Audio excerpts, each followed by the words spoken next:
This is Cotton Tree Drive, normally a very busy road in Hong Kong that leads up to the iconic Peak on Hong Kong Island. Behind me is the headquarters of the Chinese military, the People's Liberation Army, which overlooks this city. This road is normally open to traffic, but today it remains a victim of the protests that have paralysed much of central Hong Kong for the past 2 weeks. But as we enter the 17th day of the protest movement, below this underpass, police this morning have tried to remove some of the barricades that have been blocking traffic from crossing another road called Queensway. So basically our first priority was really to open up on this westbound lane, some significant barricades, and as you've seen, they've been taken down and removed. Basically, public convenience obviously is a key factor, but probably bigger than that is obviously the public safety angle. There's no way a fire truck or an ambulance is going to be able to get through. It's part of a strategy by the government to slowly chip away at the protest movement by trying to take away the barricades, push the protesters back into a central area, while at the same time saying that they're not trying to clear the actual protests or the protesters. That's because when the police used tear gas on the first night of the protest movement, it backfired and generated a lot of sympathy in the community for the protest movement and brought many, many more people out onto the streets. While some of the students remain down on Queensway below us, they face a dilemma. On the one hand, they want to keep blocking the roads. They say it's the only way they can put pressure on the government and try and get some kind of a compromise out of Hong Kong and ultimately Beijing.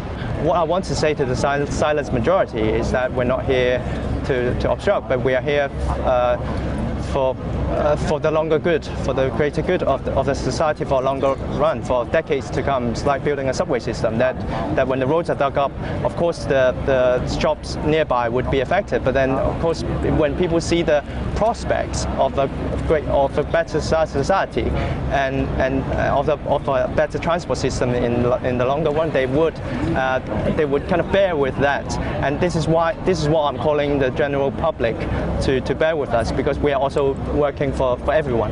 However, at the same time, they risk losing some of the support from the general population that they've built up over the past 2 weeks.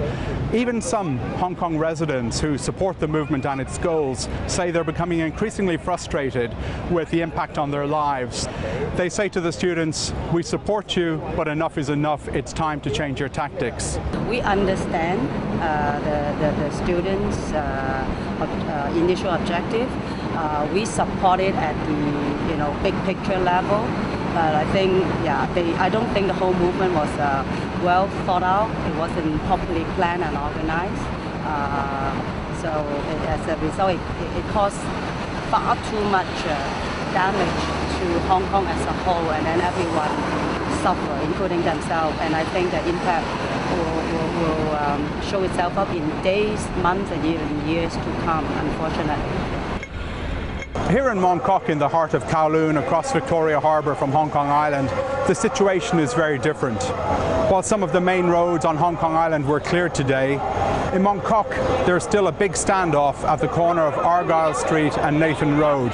This is one of the busiest shopping areas in Hong Kong, a very popular area for Chinese tourists, and also an area where the gangsters known as triads operate and run businesses from drug running to prostitution. But the local residents here are also very upset.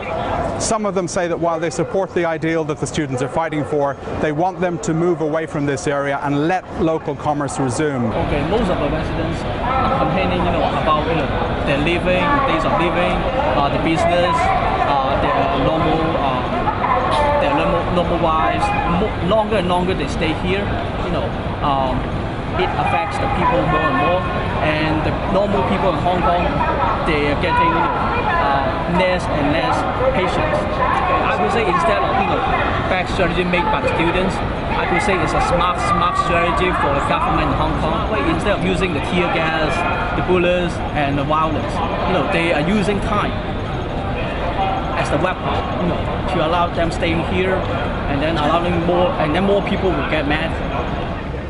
Demetri Sevastopulo, Financial Times, Hong Kong.